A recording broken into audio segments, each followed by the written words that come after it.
So my work is in numerical general relativity, and which hopefully you understand during the talk what it is about. Maybe many of you already know.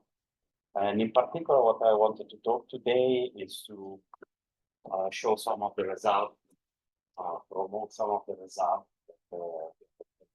the last years concerning these collisions of neutron stars that we have started to observe. So this is the necessary first slide. I will not be very long on it. So this is the first coincident observation of gravitational wave and electromagnetic counterpart from a binary neutron star.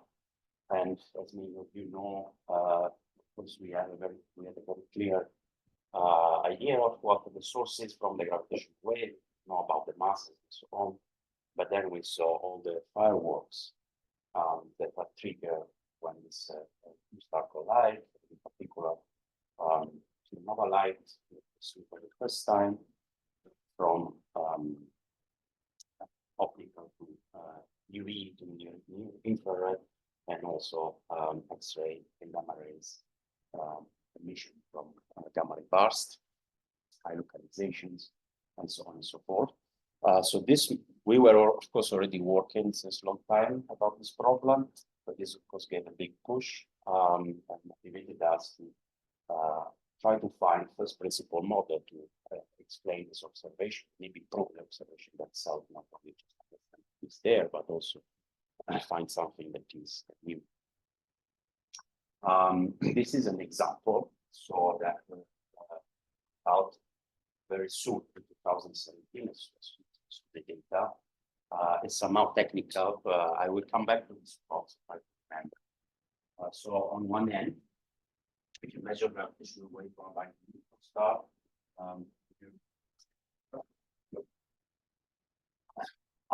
you can make a measurement or put a constraint on this standard filter parameter that is a quantity that describes basically the impact of the tidal effect in the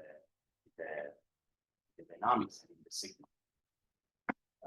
And typically, what this observation has done essentially was to basically put this distribution as essentially put an upper limit on this, which you see this. But then, so to find it, to obtain this result, you need very precise waveform model, which we talked about. And from the waveform analysis, you actually. But then you have counterpart as well. So you have, for example, kilonova. And you can argue from some genetic argument that to produce this type of kilonova with this color and so on, you do need that the remnant as a disk. Some material that after measure remain that it's orbiting with some mass that we talk about that. And then you have your simulation. At the time you have quite a lot of simulations, actually very close to this chip mass and close to the masses of the source. So you find out, looking at your simulation, that the mass of the remnant disk actually correlates with this particular parameter that the principle has nothing to do with it. And so from this correlation, this basically allows you to put a lower bound on the same parameter to give a certain amount of mass. You need at least some mass. And this was a kind of proof of principle and idea that we had at the time. And this shows nicely how the combination of different data and most importantly, the modeling that is behind it can actually constrain and make a measurement of a parameter that otherwise with a single messenger would not be nicely constrained. And again, I will include this plot which shows the same parameter as a function of the passage. What do you do actually with this strange quantity that I mentioned? Well, this is the same plot as you have seen before, but in a more familiar, reparameterized in a more familiar way. So essentially, through those tidal parameters, you can put constraint on the massless radius tidal of the neutron star, or for example, constrain the radius to a certain fixed mass of tornado of an arbor Volcker solution of And that's the game that we did since then, showing that when you can forbid this and these other data, and somehow the radius kind of improve up to a point. This is the status now. This is a coherent Bayesian analysis, the result of a coherent Bayesian analysis of both gravitational wave and data. And again, the result is shown in the mass diagrams from the parameters. And basically, they take away from this type of plot. This data also folds in other type of constraint, not only from the gravitational wave and the event, but basically the maximum mass comes from pulsar observation, and also some recent result of NICER that have been recently, 1 year ago, that has been reanalyzed. And the two plots show the same basic data, but with two different NICER analyses. And basically, what we learn from this plot is that at the moment, the best estimate for the radius of a neutron star is around 12 kilometers with an uncertainty of 1 kilometer. Sorry, can you, Sure. one question. This is the final state. What are the masses of the world? No. This is a Final state? No. This is not about the remnant. This is really in general about the constraint of the mass reduced diagram. So what you do is you map certain quantity back to the equilibrium, to the space of equilibrium configuration in general relativity, and find constraint there. In another word, sorry. I have two stars that merge. Yeah. What is this mass? It's not this. This is the mass in general. So in general relativity, what you typically have equilibrium configuration in the mass reduced diagram of static non-rotating configuration. And what you can typically do is you can use a binary, you can do pulsars or so, but you go back and put constraints into this type of diagram. So, for example, the stars that have been observed in gravitational wave at mass 1.34, and so they would lay somewhere here in the school. The remnant is completely different. It's not described by this type of equation because it's not an equilibrium solution. The remnant is a stable rotating object, which is not cannot be mapped here. But for example, a measurement of a pulsar with two solar masses draws a line in this diagram above which all the possible equational state and matter model have to have the maximum mass. Otherwise, these are ruled out by just this observation of this particular pulse. So it's a way to combine all these different results in one that is relevant for the generalistic structure. In this particular case, the difference between here and here is that two different analyses of this particular pulsar give two different postulates of the radius. And the point that I wanted to make with this plot is that currently, within the level that I discussed before, within the level of accuracy that I discussed before, the largest constraint into this mass reduced diagram plot comes from this minimum maximum mass and from measurement of pulsar, including the systematics that have this. So we are not yet, in terms of gravitational wave, we are not yet at the level where we can say, okay, the gravitational wave gives the best constraint to this, but of course it helps. Just to flesh out a few more examples, things that we have done, how simulation can help interpreting the observational data. So 3 years after this merger, there was a detection in X-ray of a few photons, which is not compatible with the afterglow of the GRP. It seems here that the flux, it seemed that the flux was rising again. So we try to help these people that make this observation. And here is something well known to us, not so much to them, that precisely as a gamma ray burst can have an afterglow, also kilonova can have an afterglow. This would have a much longer time scale with respect to the gamma. And indeed, at the time, this data was very nicely compatible with the emergence of a brightening in X-ray, possibly due to then they try to take other data that they didn't really find it. This is very important, but it's interesting that the numerical simulation activity actually help to interpret astrophysics data, and the prediction is there. So we know that if we look and we have enough sensitive observation, years after, we might find a signal that would correspond to afterglow of this kilonova, which is another thing that we are talking about. And just to conclude my little intro, this is the spectrum, the spectra of the kilonova that has been measured from 2017. And actually, this is a very nice paper led by Alpino Perego, which was in which, for the first time, there was a chain of study and simulations. So we started with simulation, then we ran some nuclear network to calculate the nucleosynthesis and so on and so forth. And they ran also some code to produce the spectra. They were actually able to reproduce the spectra quite nicely completely from ab initio, so purely theoretical, and superposing to the spectra. And matches, it even reproduces this feature that has been identified as sponsor mystery, which is the only element that has been identified from this data. Okay. So Yeah. It's like you use the neural network? No, nuclear network. Nuclear network. Yeah, What this is what is a nuclear?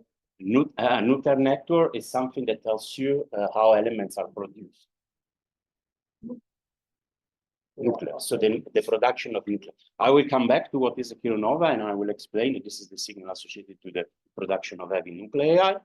And one of the things that we are doing now, together with other groups, is to start to actually simulate that in detail, what is happening to nuclei and how they are produced in the simulations.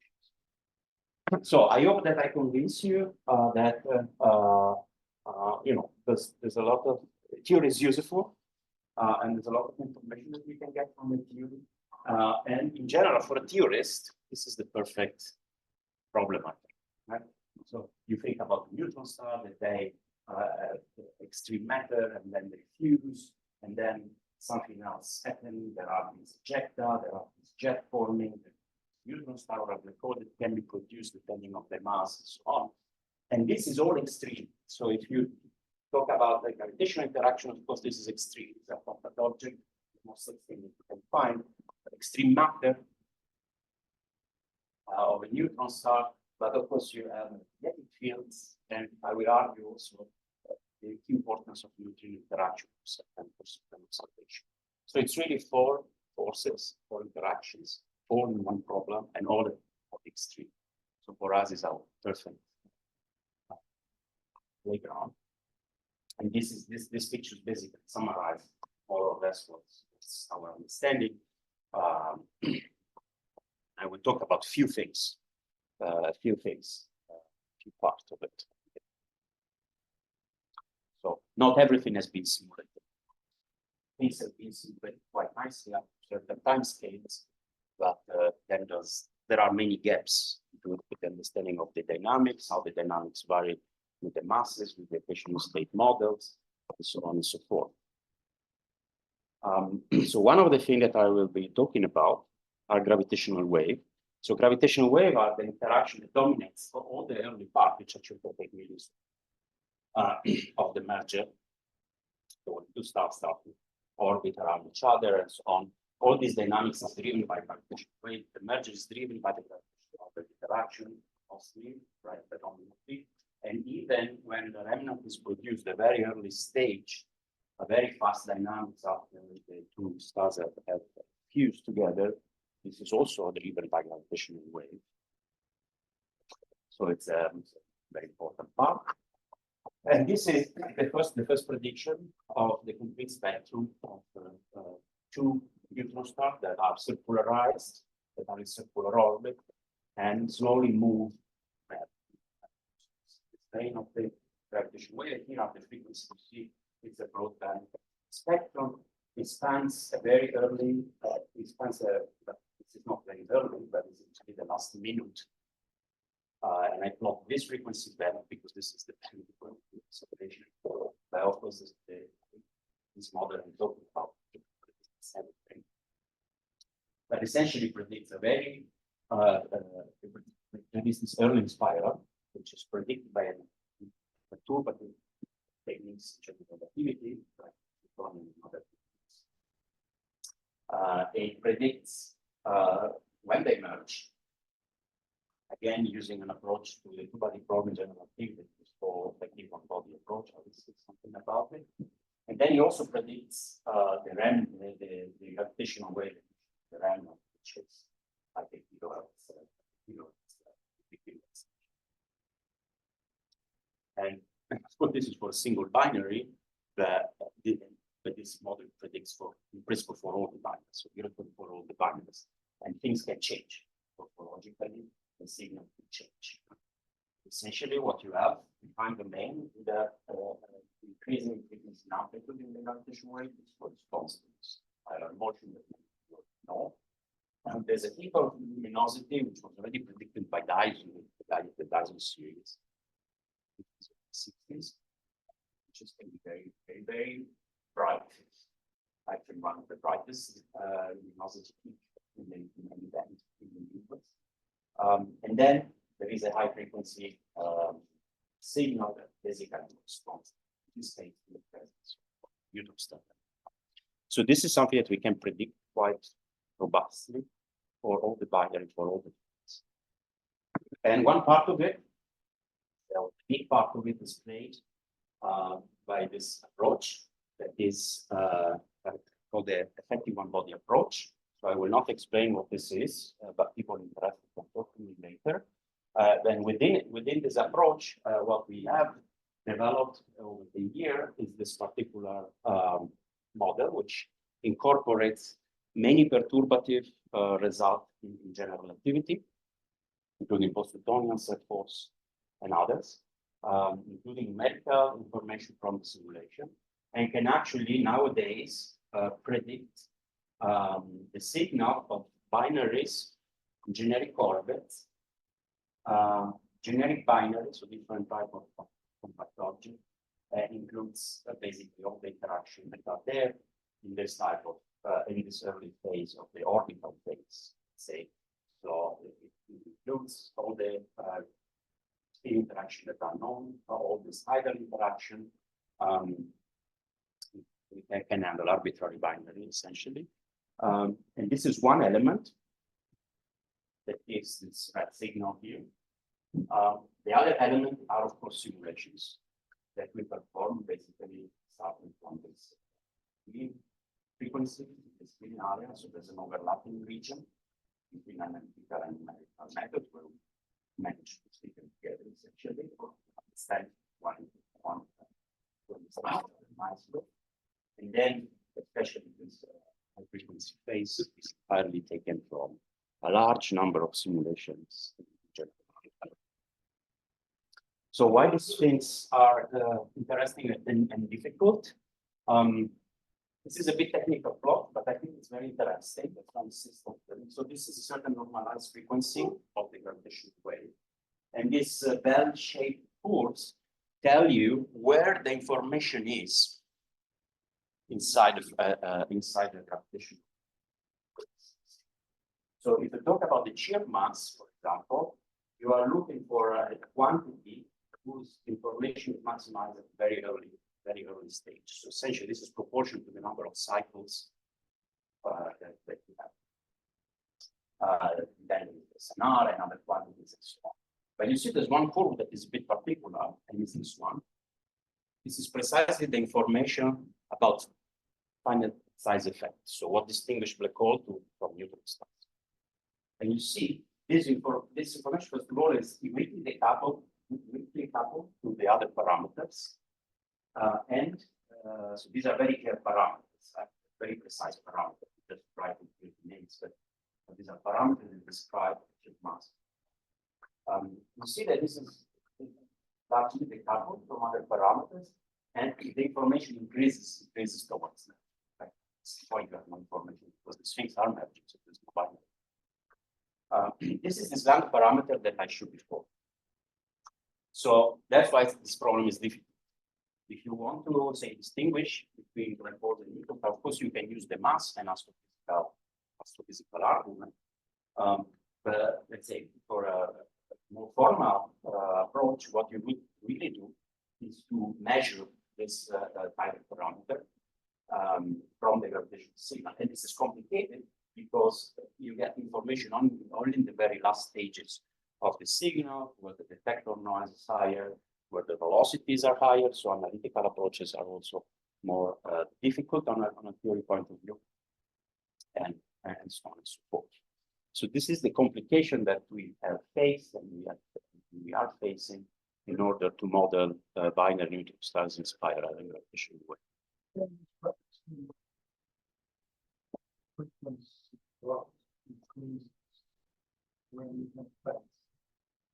So this is the gravitational wave frequency. This is here the independent variable, but tides are attractive. So what the effect of tides is actually to accelerate the, let's say, the spiral velocity or the rate of the spiral, just because there's a minus sign and they are attractive. This thing that they appear larger tide frequency is just reflects the fact that tides are short-range interaction. So in Newtonian physics, you have this lambda parameter. In the Hamiltonian, you have this lambda parameter, and then you have minus in front and r to the 6, r to the minus 6. So altogether, all these elements tells you that these are high-frequency effects because they are short-range, and that they actually accelerate the spiral because of the minus sign. So this is the difficulty that we have faced and we will keep on facing. And so one of the big questions, once you have a model, is to say, okay, but is the model good enough? And of course, this depends at which SNR you are measuring your source, for which instrument, and so on.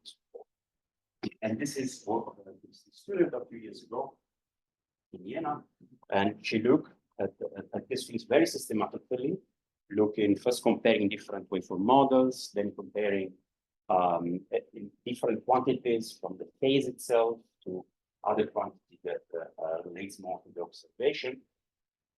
And she came up with this plot, which is also very complicated, but essentially, this is the SNR. And this is the ratio between systematic effects due to poor modeling and statistical effects. So statistical effects are always there when you analyze a signal. And of course, the higher the SNR, the smaller it's your signal. On the other hand, the systematic effects are the opposite. The higher the SNR, the larger is the systematic effect. And so you see that a certain SNR, systematical effect in the waveform modeling actually dominates over statistical effect as best. And this SNR is about 100. So 100 seems very high because our 2017 event was not 40. It was very loud. But 100 signal 100 is a routine target of instruments like Einstein telescopes. So what this plot tells is that if we had the Einstein telescope today, which we don't have, but if we had Einstein telescope today, most of our measurement, or the most informative measurement, will be entirely dominated by the theoretical uncertainty. And that's why we are very motivated to face this problem, because we have to improve our theoretical models and theoretical prediction if we want to do this type of science with Einstein telescope, which includes fundamental questions like how's the matter at extreme density. And then here you see different names, the Zauber model, the competitors model, and so on and so forth. And then someone might say, okay, but why don't you simply run a very high resolution simulation and calculate at least once the exact waveform? Well, we did it. And of course, numerics comes also with error all the time. And this table with crosses and checks tells you also that the SNR 80, our current simulation, they be sufficiently accurate for this type of analysis. So also going brute force, besides not being feasible in terms of splitting time and so on, is also not the way, necessarily the way to go to solve this problem. So this is one of the main issues that we need to solve within the time, the next telescopes, gravitational wave antenna there. And this is a bit technical now, more technical. So one of I'm a numerical relativist, so I spent some time writing talks and studied numerical methods for answer equation. This is snapshots of typical simulation. You start energy remnant, and this is the type of wave that we calculate. Of course, when I say here that the numerical data is not accurate enough, one of the reasons is just the algorithmic error, so computation error due to the discretization. And well, some of this error actually comes from the treatment of standard surfaces, which is a very complicated thing. And we do some tricks that are not really justified mathematically. So this was an attempt to improve over the situation. And for those that like numerical scheme, this is a type of hydrodynamics flux limit scheme, which is based on physical entropy. When the entropy is very high, we flag these cells, numerical cells, and say, okay, here most likely there is a physical shock, or there is some spurious effect due to the low density atmosphere, and so on and so forth. And there we use a low order scheme. But everywhere else, we actually stick to the high order scheme. And so you see, we switched between high and low order scheme here. This is follow now in a almost automatically way based on the physical entity. And you see that the scheme actually flags the surface of the star and physical shocks everywhere else. It is like okay to be able to apply high order scheme, so it means that the flow is smooth, and we can try to solve the equation with the high order method, and this helps a lot. So this is a quantity that measures the quality of the waveform for increasing resolution. This is the old simulation with the method that was already sophisticated and quite sophisticated. I think this is the new method. You see there's an improvement. And for example, in this particular simulation, we would be able to go and up to signal to noise ratio 80, and it still would have sufficient accuracy to make the measurement that I described before. This is just a single example, but that's what we are working on. So what are we seeing? This is a mismatch to the highest resolution?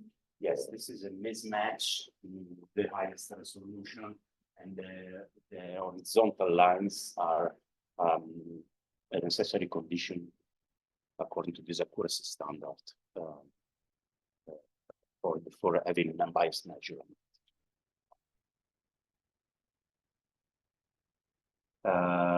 Okay, this is another nice thing. This is now the profile of a single rotating star. This is a numerical test. That's what typically happens with high order network. The initial profile, which is this triangle during the velocity, gets mirrored at low densities. Typically, when you use high order method, they cannot handle this type of spurious discontinuity. But you see the new scheme, how nicely captures the profile for several periods. So it's particularly proud. Also because it's simple. Okay, what I was talking so far is just this inspiral-merger type of waveform, but I also show that there is a kilohertz emission from the remnant. And this part, we cannot do it with analytical methods because there's no binary. And we do it with the numerical simulation. So we complete our effective one-body model with a phenomenological analytical model that is entirely built from hundreds of simulations. And to make this working, what we discovered some years ago is that the morphological feature of the spectrum nicely correlates with a few of this, with this tidal parameter that I've been discussing all the time. Sometimes I call it K, sometimes I call it lambda, but it's actually this parameter. And so there's a certain universality in the sense that very different equation of state, masses, and so on can be actually described and mapped into simple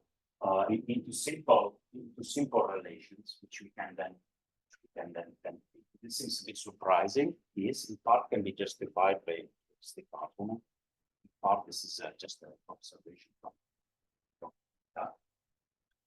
But nonetheless, the existence of this type of quasi-universal relation tells that we can incorporate all this simulation in a clear analytical waveform and connect it uniformly with the theory that we have developed before. And essentially, they tell physically that all these properties of the different matter and mass and so on can be with very high level of accuracy described by just you identify correct parameter, appropriate parameter, which are this type of parameter. So this is the way that we have done. And then the next question would be, okay, but if you have an observation of the full spectrum, what we have observed, we didn't observe this high frequency gravitational wave. But in the future, we might observe it. So if we have an observation of the full spectrum, what do we learn? And so we did a mock analysis, try to understand, and I will use again this mass-reduced diagram because it's the most intuitive. If you put, so this is the difference of the constraint that you will put in the mass-reduced diagram using the only a portion of the signal or the entire signal. You see that actually the area around here, or the probability distribution around here, is very comparable and very small. This corresponds to density of the initial stars. So of course you get maximum information from this. But if you use only a portion of the signal, you would miss this maximum mass.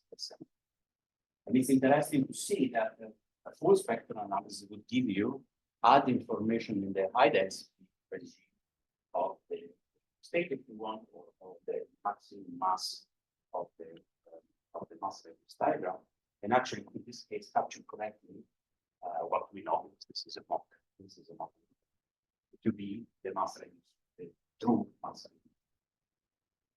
So another interesting aspect of this paper is that you can constrain in principle using a full spectrum analysis the maximum density to 23% and the maximum mass as well.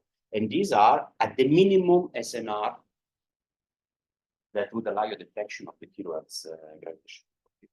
And this 10% is actually the current theoretical uncertainty of this quasi-universal relation. So it's funny that some signal at the minimum SNR will actually give you the maximum information about that you can get today about this parameter and about this equation state analysis. Then another interesting aspect of this kilohertz gravitational wave from merger remnant is that when a remnant is formed, you have a density which is maybe 1.5 times the density of the initial star, because the two stars going on to get more dense final star, a larger mass. This object is differentially rotating, and it's also warm because you have a shock during the merger, and so the temperature goes up. So actually so you have something that's similar to a proton-neutron star, like the supernova core collapse, but not entirely the same. But you have a very dynamical, massive neutron star object, which is not an equilibrium configuration, and whose density is very high, and also whose temperature is much, much higher than the initial temperature, which is the temperature, all the neutron stars. Yeah. What's the impact of the that is now before the merger and the end results? Sorry again? In your simulation, those like two neutron stars merge together as spin. With spin. Yeah. We have also simulation with spin, yes. But what is the same in the same orientation No. We have, so I'll show you all the data that we have. There's a slide about it. We have studied precessing spin. We have studied different spin. Is a line spin, a line spin. There's an entire phenomenology, and they are all included in this. So this is really a lot of simulation and a lot of data. I will show you very quick how the data are. So here the story is that when you create this merger remnant, you have the thermodynamical state of the star is completely different from the original status.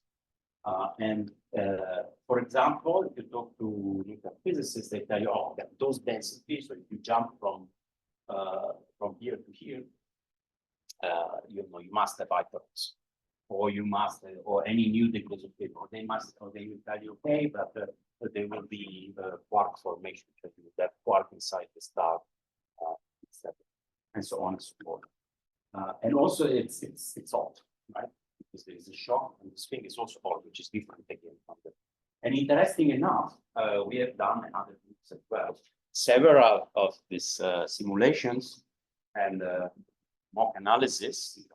Actually, there's a full Bayesian analysis based on data, but to study whether this effect could be detectable. And interestingly, instrument like Einstein telescope would be able, in principle, and would be sensitive in principle to all these effects. So you could distinguish, in principle, two signals.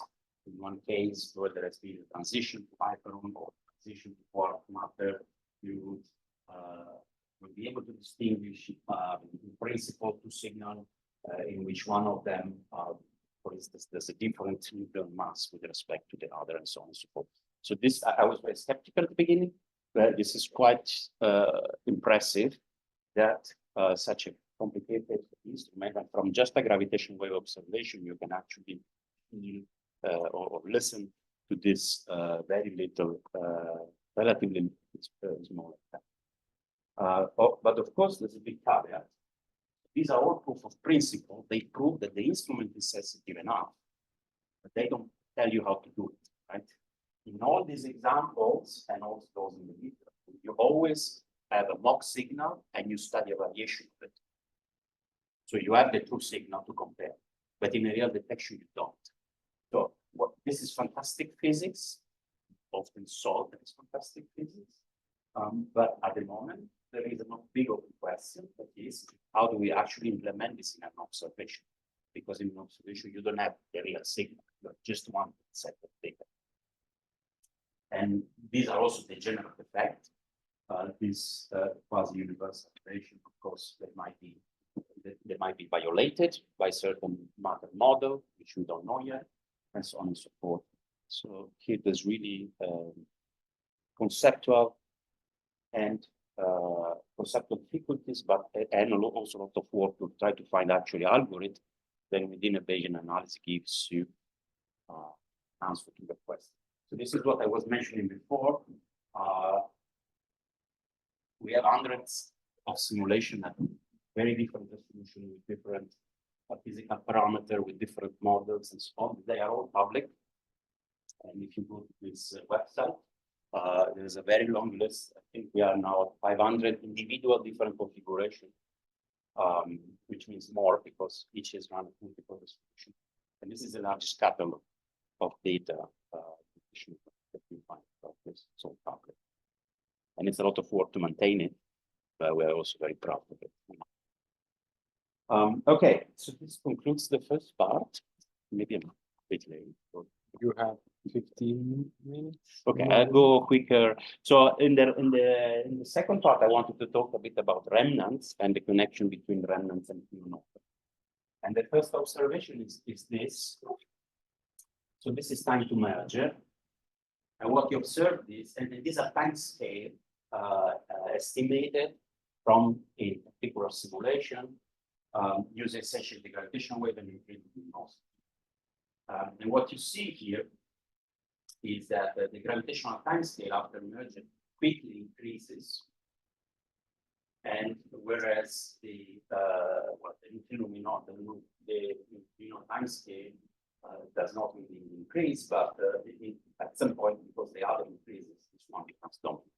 So what this plot means is that gravitational wave emissions still dominate the postmerger phase for about 10 milliseconds order of magnitude, but then the system does not dissipate anymore significant gravitational wave, and there are other processes like neutrino interaction, like viscous processes, that are important for the evolution of this remnant. Because one big question is, okay, but what does the collision of two neutron stars produce? Oh, and neutron stars, something stable, something is metal stable. What happens to this remnant? These are all big questions. There's basically no quantitative. So we have an idea, but there's no quantitative answer. So the post-merger dynamics is characterized by gravitational wave initial phase, and then a viscosity-driven phase, which is particularly interesting for the electromagnetic counterpart.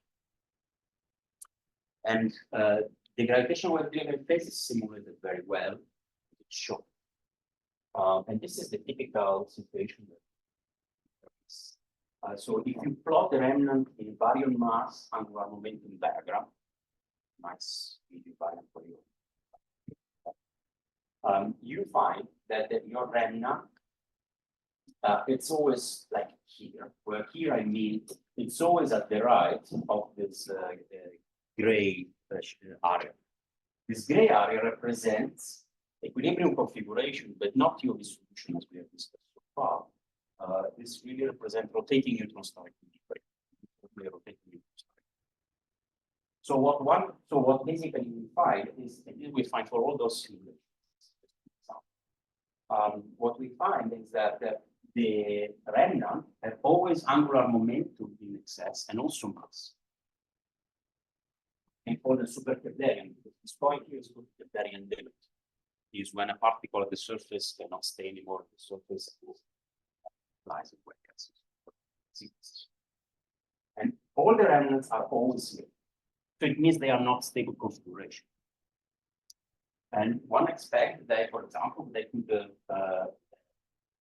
emit mass somehow, for example, with neutrino, for example, with winds. They could spin down. And remember that the gravitational wave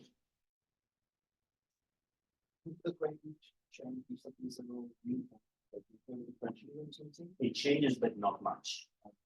So also, you don't know precisely the differential rotation of these objects. I mean, you can infer it roughly, but it doesn't change much. It's a good benchmark. And so, what this plot suggests is that there must be a secular evolution within which the remnant, for instance, collapses to a plateau, or shed enough mass and angular momentum such that it enters this gray band, and then it's an equilibrium configuration of almost it's a pulse. And all this really takes a lot. This evolution cannot be due to the gravitational wave. It's due mostly to neutrino cooling and viscous processes, also magnetic turbulence stresses, neutrino heating, because neutrino can be reabsorbed in this dense matter. And this phase is typically accompanied with the emission of massive winds.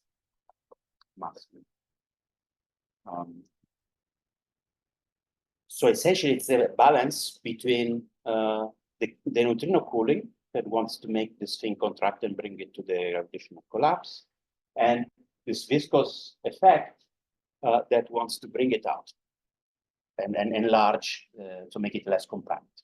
So this is, but it's a very delicate balance. So you need to know exactly, you need to capture everything correctly and accurately. So because you don't know whether this phase is going to contract further or collapse or expand. And of course, this depends on the masses, on the cushion state, and so on. But if they expand, for instance, let's say this outer layer expand and expand and expand, and then cool down, then it will be the recombination. This gives you the energy, for instance, for injecting wind. Also, this phase depends a lot. This disk that you have depends a lot. this remnant disk, whether in the center you have a black hole or a neutron star. And it's not just the compactness, but it's also this is the electron fraction. So it's also the composition of this disk that really depends on the, if you want, on the progenitor, but also on the masses, on the state. So these are the things that we are trying to understand better. And for instance, this is the plot that we have used to do this constraint on the lower limit with the lambda parameter and silent parameter. So we have simulated many of these, calculated the masses, and then you see the characteristic behavior. If you need at least of a certain mass, then you put a lower limit of the stuff. What we used in the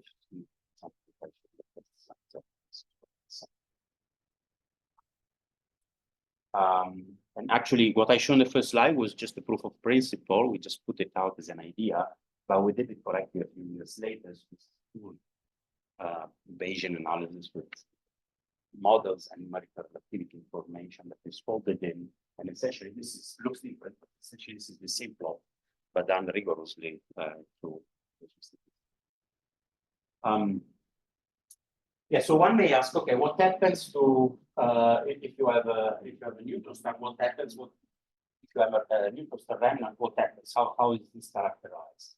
So this is another simulation. This that I showed before is actually here. This just means that the masses, the final mass is lower, and also the pressure state is correct. And we study with a very long simulation. We study what would be the final thing. So we try to follow this lovely remnant through this time scale. There are very few simulations like this, also quite big. And what you see here, or what we found here, is that yes, the gas that we have is correct.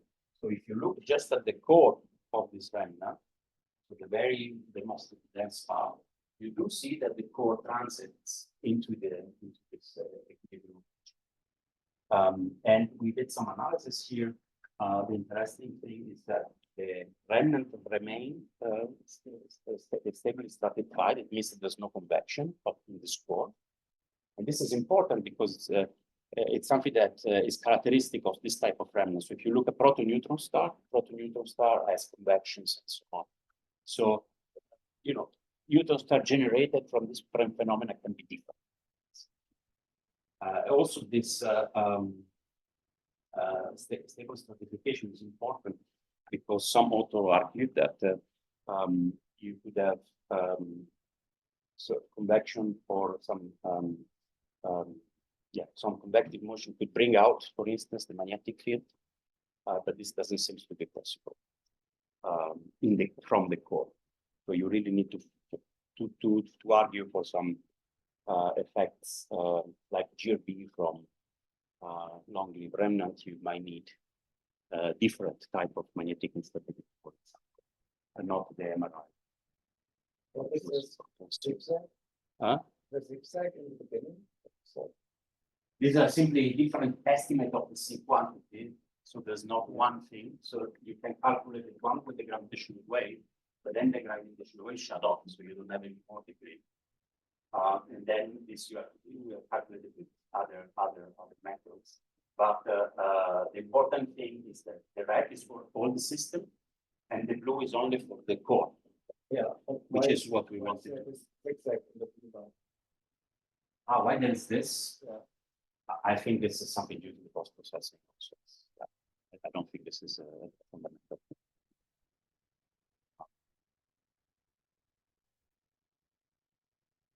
Okay, so why are we so interested in this mass ejecta that I've mentioned many times?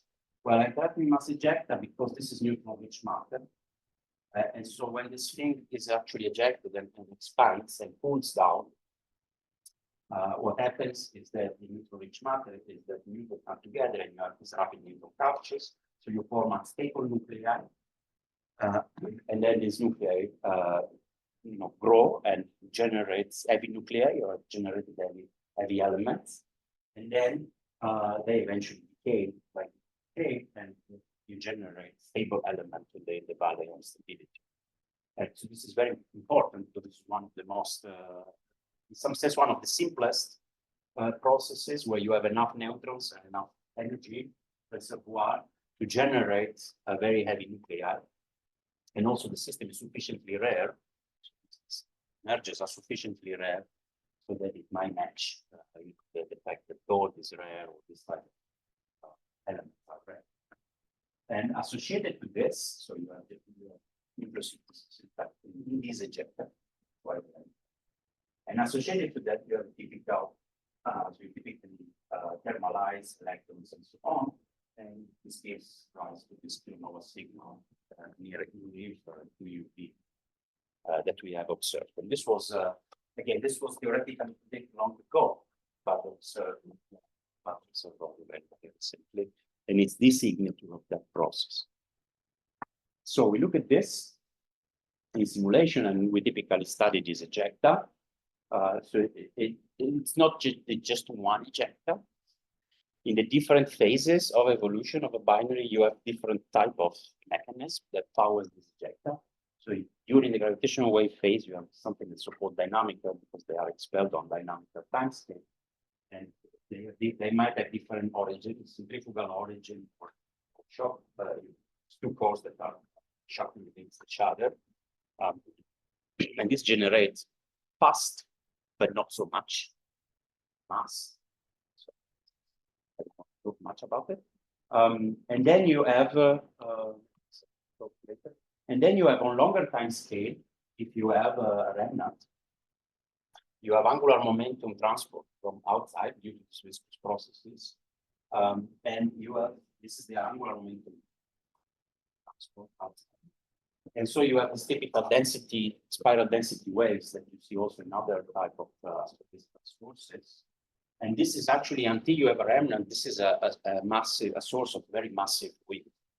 And the main source of the ejecta. You keep on pushing with this wave, you keep on pushing material out, and at some point when you reach the outer layers of the phase, this evaporates and evaporates and evaporates. And until you have sustained rotation and sustained spiral arms, you keep on having ejecta. So this is one way to generate very, very massive disk. So then you may argue, okay, this is not the end, right? You can have this wave will also dissipate because slowly the rotation will, the rotation of the core will go down.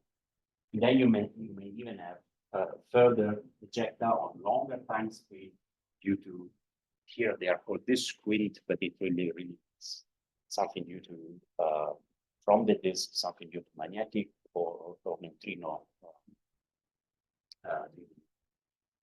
And then, so we have simulated many of these things, maybe not completely, but this thing we can put an upper limit, because at the time where we stop the simulation, this is an upper limit. We cannot expel more than what we have.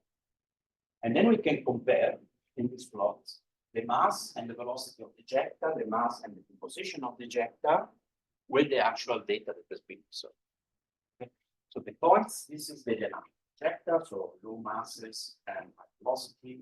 This is the wind, lower velocity but higher masses. And here we have this wind, which are even higher masses and more velocity. And this boxes here is what standard analysis of the event have identified in terms of mass and velocity. And so you see there's not a single point that matches the boxes.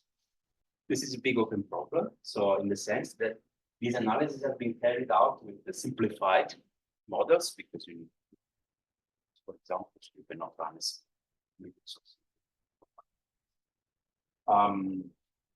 and the typical story is that, yeah, we have two components, one has low opacity, one has higher opacity, and we tentatively interpret this as dynamical ejecta wind, well, this is wrong.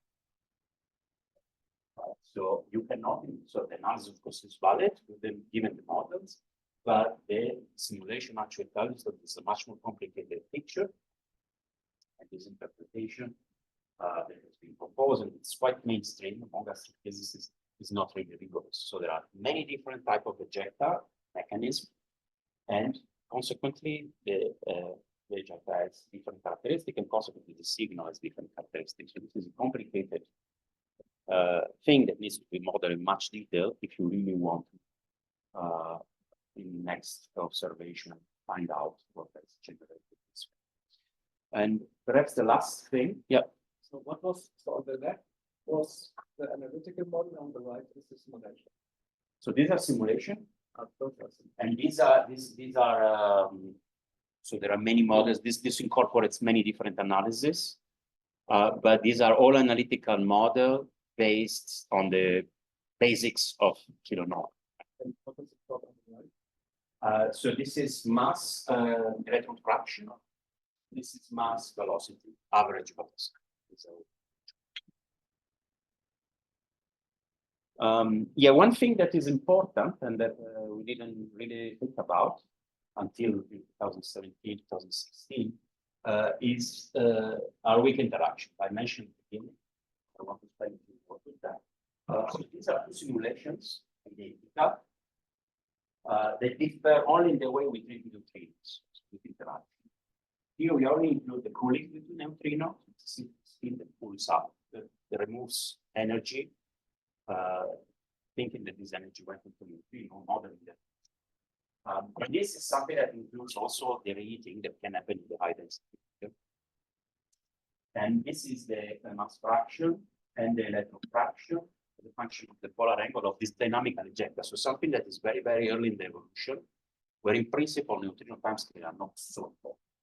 And you see that this. So actually, when we saw this, and other people had similar result, it's okay. Neutrino absorption are very important, and needs to be simulated. This is big business now because you have to simulate in principle Boltzmann, relativistic Boltzmann, together with hydro, together with space-time, and so on and so forth. But it's very important for the observation. You have to, if you want to get it right. Some technical detail I will not discuss, but if you are interested in knowing how we do it, so it's one of the best things available so far. And again, this is another, this is on longer time scale. It tells you the impact of three different transport. You see just by eyes how the composition is very different between the three. And if the composition is different, it means the synthesis is different. It means that the prediction for the element is different. I skip this and I go here.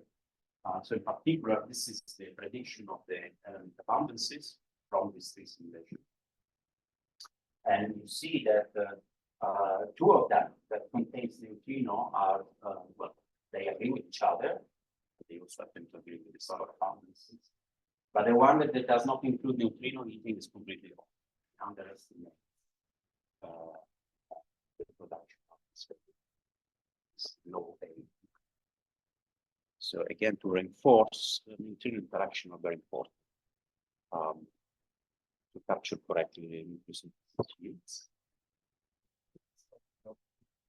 There is excess in the solar abundance around 120 Yeah, so there's nothing that forces. So we don't have necessarily too much solar abundance, right? Because it's not necessarily representative, but there are also uncertainty in this data and in the model that we use to that we fold in the simulation and that we use to generate. For instance, there are a very large uncertainty, for instance, in the reaction rates, heating rates, nuclear models, and so on. So this can also be understood in those steps. This is so systematic exploration of the nuclear uncertainty within the simulation is something that is a bit out of reach. But people have started. Yeah, but people have started. So there are some work, and we as well, there are some work that start to explore different nuclear models, for example, for the nucleosynthesis. So But you always have to make a decision and say, okay, I'll focus on this, but then I give up some other aspects. Yeah, I think I will conclude with that. It's just to advertise. This is another student in Jena who has actually managed to run on top of a numerical relativity simulation to run a radiation hydrodynamic simulation, which includes online a nuclear network. So usually all the plot that I've shown that we do it in post-processing. So we extract the data and then we apply the nuclear network post-processing. This is a common approach. But in principle, this happens during the evolution. And it's important because when you produce an element, you are also, for instance, eating the fluid where this element is produced. And this can kick further or decelerate the ejecta. So the evolution itself of the ejecta depends on the way that heating is produced in the ejecta themselves. And so we wanted to make this test that we have something that's a bit more self-consistent, or there are other approximations that goes in. We need to do it in ray by ray, match the numerical data into with reduced symmetry. We move to simpler Newtonian. So there's a lot of caveats also here, but we include the synthesis online, the rates online. And the interesting thing that he finds is that actually the abundances shows differences with respect to the simple post-processing step that we have done before. So we will keep on working on this aspect. And having network with hydrodynamics might be important. But very quantitative prediction. So that's my conclusion. Sorry if I was a bit too long. So your take home is the following. So we need complete gravitational wave model to be able, for example, to constrain the constant matter. And the way you do it always is to measure the spiral polarizability parameter that I have discussed over and over, then it can be found in the master spiral. And at the moment, the situation is that systematics are not under control at the precision where this measure is then next generation detection will be sensitive to kilohertz gravitational waves. And you could have, you could discover even more about extreme matter, and thermal and phase transition, thermal effect, phase transition, and so on. But also here, at the moment, we don't have a rigorous procedure to actually from detection next generation. Then about the remnant, I tried to discuss that these remnants are produced with angular momentum and massive excess, and this essentially tells you that on this time scale, massive winds have to develop. And so questions that are under investigation are, okay, how do this remnant evolve to concentration? How can we, if we can, how can we predict gravitational collapse on this time scale? If you think that this neutron star remnant simulated was stable against convection and magnetic rotational stability, you may ask, okay, how do the magnetic field breaks off the star? So you have all these details to understand in order to understand the counterpart. I stress the importance of neutrino transport, and in particular necessity of neutrino heating, but people are already thinking about sophisticated solver. And finally, about the analysis of the ejecta. So the simulation actually point to an isotropic and multi-component. Multi-component just means different methods to explain this kilonova data. And in particular, they require both spiral wave and discrete. But there is no simulation that can still quantitatively fit the observed data. By observed data, I mean the light curve, so some of the slides. So the order of magnitude, the ballpark, and the logic seems right, but quantitatively understanding these data, which are for 170817 are quite precise. It's still ongoing. Yes, but we are working. Okay, sorry for being 7 minutes. Okay, and thank you for listening.